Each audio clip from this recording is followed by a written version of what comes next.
I knocked one. He's going to resin probably.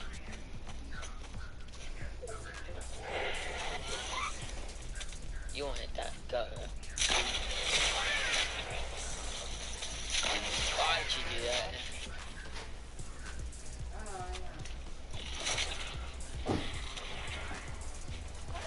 Yeah, I got my kill. What are your builds? What? I got a match.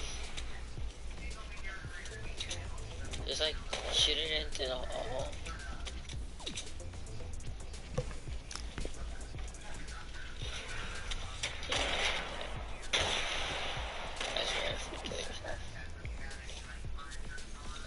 Find a hole and shoot through it. That spawns. How did the zombie get up? Oh my god.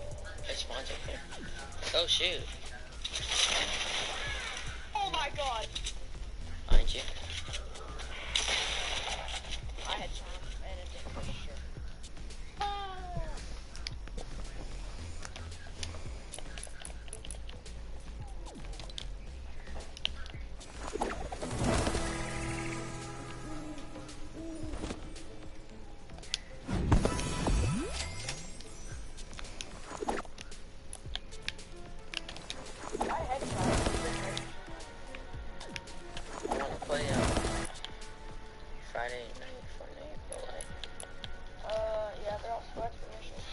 Squad. So.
And lays it in smoother than Salif on the beat.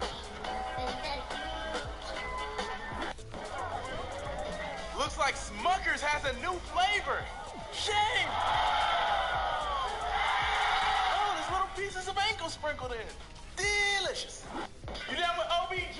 Yeah, you know, man!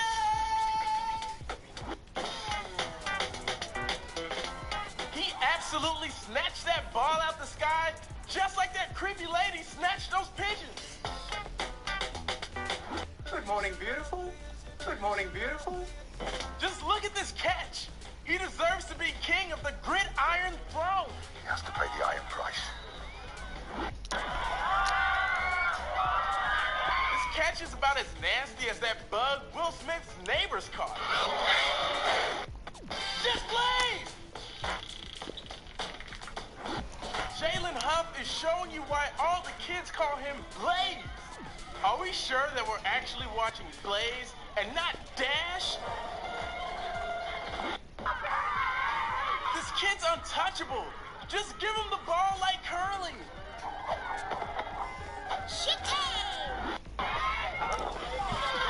It's like Jenny's cheering him on from the sideline. Run! Blaze. Run! This kid's not human. You can't tell me he wasn't made in the same lab as Broly. Lead rods for the king of Akron, LeBron. We have new royalty in Akron. Welcome the prince, Chris Livingston. Chris is one of the top freshmen in the country. He hails from LeBron's hometown of Akron, and King James even returned to Ohio just to watch him play. And that's a bold move considering what happened last time Bron left. The young homie is only 14 years old, but he's already 6'6", and his strong frame allows him to catch more bodies than 11 from Stranger Things.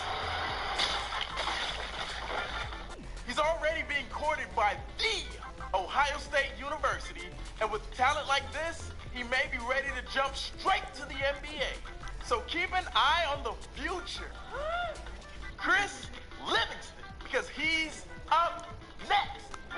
Kevin Hart! I'm calling you out. I'm better than Kevin Hart. Eat that mission. Yeah, he sold over 1 million tickets on his new tour and has TV, movies, sneaker deals. But guess what? You can't speak Spanish. Boy, I'd knock your goddamn nose off your face. Pero yo me amo todos de los guapos y guapas. What did you just say? Kevin claims he's from Philadelphia, but why did he move to Cali like he has an auntie and uncle in Bel Air? If you ain't from the jungle, don't talk to me about the jungle. I want a live roast battle with the so-called king of comedy, so add that man on everything. And tune in next.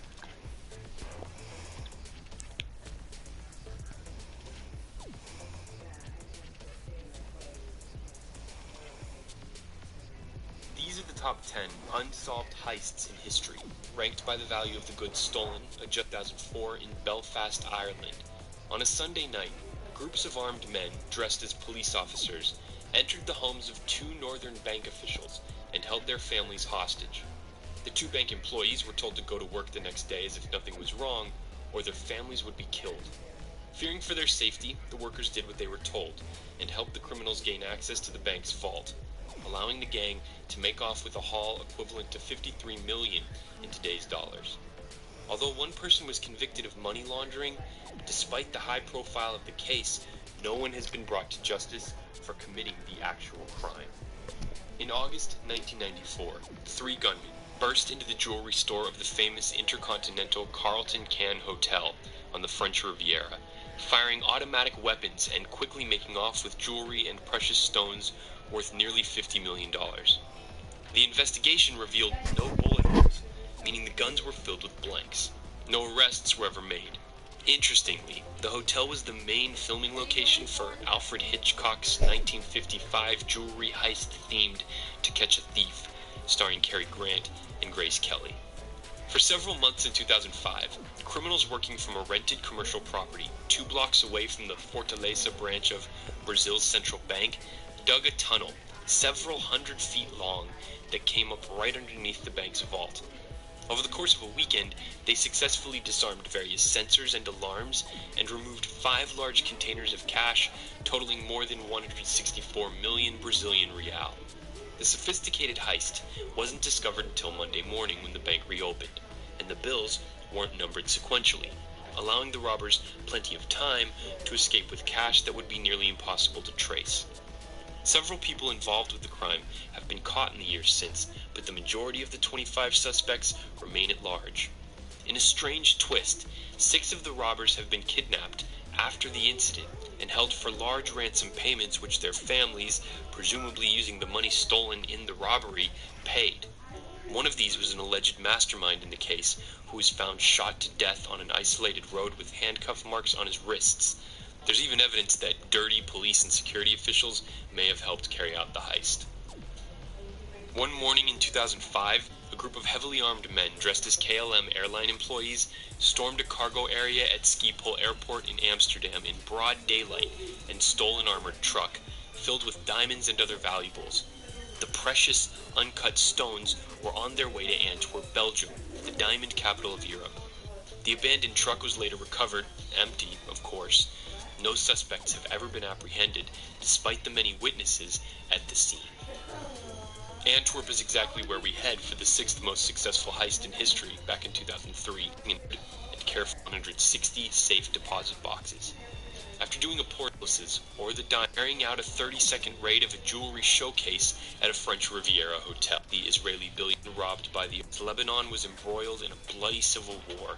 The Palestinian Liberation Organization took full advantage of the chaos and robbed one of the biggest banks in the country. They started by blasting through a wall from an adjacent church, but they couldn't break into the vault. Instead of giving it so out of control, the gang were able to hold the area, not for a few minutes or a few hours, but for 2 entire days, while they waited for the arrival of locksmiths employed by French mobsters. Once inside,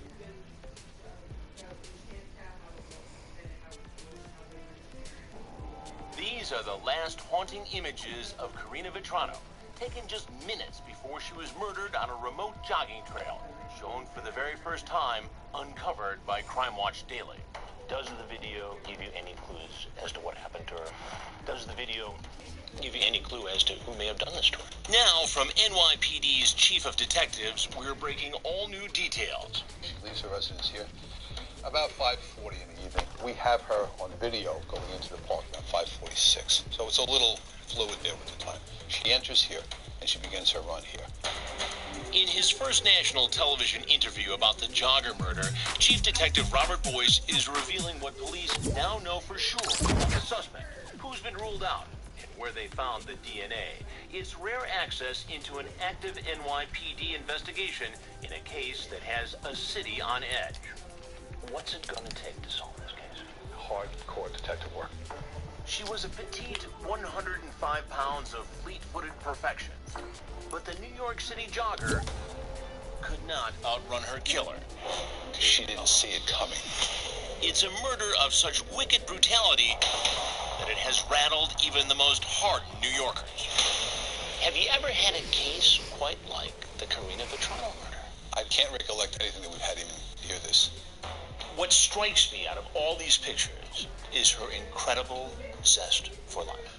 There was so much in her, and she achieved so much, and she would have achieved so much more. The sky was the limit. August 2nd, Phil Vetrano's beautiful daughter, described by friends and family as the life of the party, was found dead along this jogging trail near JFK Airport. She had been dragged in the tall weeds and strangled, left face down. Karina's dad usually ran with her, but was nursing an injury that terrible day. Does that haunt you a little bit? Of course it does. Chief of Detectives Robert Boyce has been in charge of the investigation since day one. Where are you in the investigation? We have a DNA profile from the killer. Chief Detective Boyce tells me that DNA comes from 3 places: Katrina's neck, under her fingernails, and on her cell phone. Then he reveals this: the DNA comes from 3 places, but from 1 person. But it doesn't hit on any database. No. We use a local database in New York to hook up patterns, robbery patterns, burglary patterns, because you would think someone with this background would have done time at some point or another. A repeat offender. DNA swab, alibi. Out. Hasn't really had any police contact. By step. Show me where Karina was from. She's found here. A lot of thick weeds. Very thick, 6 to 8 feet tall. So we believe this puddle right here is important because her socks were wet when the body was found. The only way they could have gotten wet is through this puddle, we believe. So she was dragged off this path. Her property, her earbuds, they're thrown over here, which is just north of this path. The body is dragged into here. Her cell phone is thrown that direction. And her one sneaker is thrown over here. Pretty good run, pretty good throw. It's 132 feet. What does this tell you? It tells us that at some point she's dragged off the path. Karina puts up a bow. She's beaten. She does. She's beaten pretty severely. At some point, he drags her in there. There's no way anybody's going to find her in here. And Boyce tells me what they found made even a hardened detective turn away. Give me a sense for the injuries Karina suffered. Facial injuries. She also had bruising on her body. We believe from being dragged through those weeds. Rough area. So that's what we believe, where that bruising on the body came from. And when you found her, she was still grasping to the weeds? She had the weeds, stems of the weeds in her hands. What does that tell you? She fought not to go into those weeds. Contrary to several reports, Chief Boyce now confirms to me there was no DNA evidence found at the scene to show that the would-be rapist completed his sexual assault. Karina's dad took me to that jogging trail in Howard Beach, where police found his beautiful daughter. I don't know if this person was waiting for her. I don't know if this person was following her. I don't know if this person knew her routine, drove to the other end, and met her head on. Give me a sense for the timeline that day. That's a day that I will never forget. I started to worry, which is unusual. I had a feeling. So I called her 3 times, didn't answer, and I went out looking for her. The panic just immediately set in. It didn't seem to make sense to me. It's not just any Wi-Fi. It's the best Wi-Fi experience from Xfinity that can help you save on your wireless bill when you include Xfinity Mobile.